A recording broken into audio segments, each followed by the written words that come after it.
Bonjour à toutes et à tous et bienvenue sur Grand Lille TV pour cette nouvelle édition du Rendez-vous de l'Écho. Et aujourd'hui nous sommes en compagnie de Yann Dubois. Bonjour. Bonjour. Alors vous êtes le fondateur, aujourd'hui gérant du site internet lesvieilleschoses.com. Ici on va parler d'objets vintage, néo-rétro. Dites-nous en plus quand même vraiment le concept du site internet. Le concept est simple. Le concept a été de créer une plateforme communautaire ou sociale pour réunir tous les particuliers, tous les professionnels et tous les passionnés qui ont des objets et des services à proposer dans le vintage.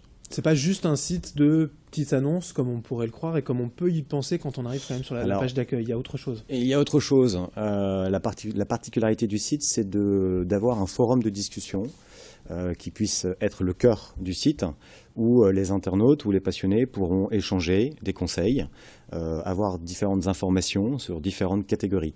Le site va s'adresser à tout type de catégories qui existent à date sur le vintage. Ça veut dire du mobilier à la décoration, aux véhicules, aux accessoires, aux jeux. La seule chose qui ne sera pas présente pour l'instant sur le site, c'est les vêtements.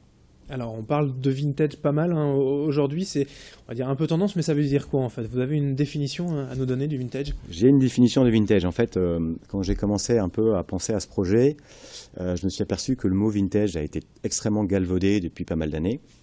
Et un jour, pour la petite anecdote, je suis entré dans un bureau d'un professionnel que j'ai énormément questionné pour essayer de mettre en place cette étude de marché. Et ce monsieur m'a montré dans son bureau une planche en bois où il y avait une mâchoire de requin dessus. Et tout fier, il m'a dit « ça c'est vintage ». Voilà. Et j'étais assez surpris et c'est là où je me suis dit bah, « il va falloir vraiment que je redéfinisse ce mot vintage ». Donc après avoir m'être renseigné auprès de beaucoup de personnes, que ce soit des particuliers, des professionnels, je suis en arrivé à une définition qui est ma propre définition, qui serait la définition pour les vieilles choses. C'est un objet en fait qui a minimum 20 ans d'âge, qui a une qualité de conception, un style et une originalité qui ont été reconnus. C'est un objet authentique et une pièce emblématique d'une époque. C'est pas une antiquité non plus. Ah, c'est surtout pas une antiquité, non. En général, ces objets sont après 1945, même si on peut retrouver encore certains objets encore avant. Alors il y a les particuliers qui peuvent aller forcément sur le site, mise en ligne, petites annonces classiques et échanges de bons procédés, mais il y a aussi les professionnels qui peuvent créer finalement leur boutique en ligne avec les vieilles choses. Tout à fait. Alors ça s'adresse vraiment aux particuliers et aux professionnels. Il faut savoir que le site est totalement gratuit, c'est-à-dire qu'on peut ouvrir un compte totalement gratuit. Le but du jeu du compte est de pouvoir vraiment interférer sur le site.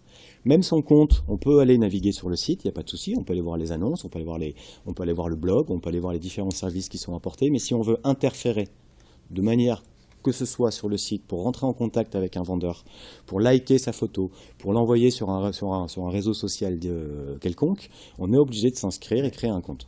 Ensuite, pour les particuliers, c'est totalement gratuit. Le particulier pourra mettre les annonces qu'il souhaite sur le site. Par contre, pour les professionnels, là, c'est plus une approche qui sera un peu payante. C'est un système sans engagement. C'est un système de forfait récurrent tous les mois qui lui permet soit de créer un compte pour avoir et mettre en ligne toutes les annonces qu'il souhaite, jusqu'à 10 photos par annonce, soit de pouvoir aussi, s'il le souhaite, créer une page boutique pour mettre en avant son offre de service. Ou alors, il prend les deux. D'accord. Et en prenant les deux, on va regrouper ces objets sur sa propre page boutique. Et sur cette page boutique, on va retrouver son site internet, son logo, ses coordonnées, son téléphone, ce qu'il sait faire, soit en restauration, en rénovation ou en vente de produits en décoration. Je prends toujours l'exemple, j'ai des clients qui viennent de Belgique, qui sont aussi inscrits sur le site, et eux, leur spécialité, c'est vendre du papier peint vintage.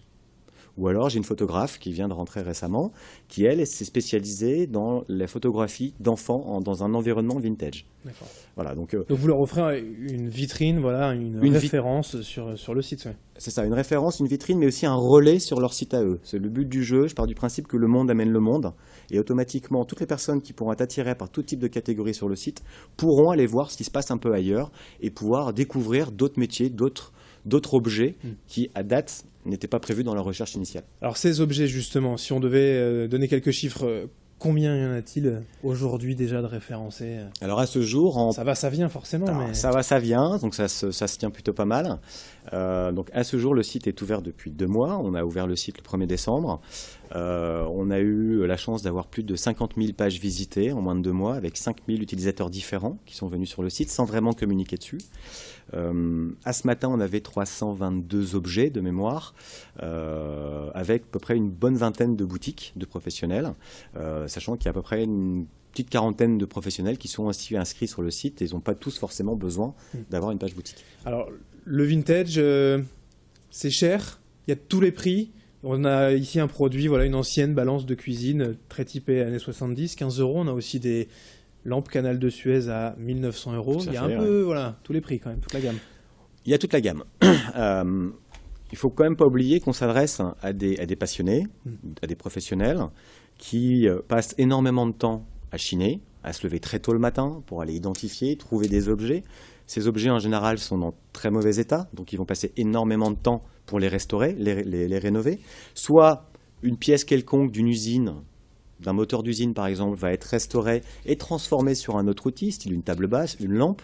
Tout ça, ce sont pour moi des objets vintage avec une qualité de conception qui fait qu'ils peuvent rentrer dans la qualité vintage. Et on a, grâce ou à cause de ça, différents prix.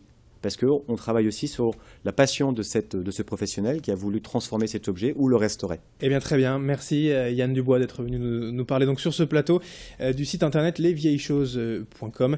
Allez visiter, il y a pas mal d'objets sympas. Merci et bonne continuation. Merci de m'avoir reçu.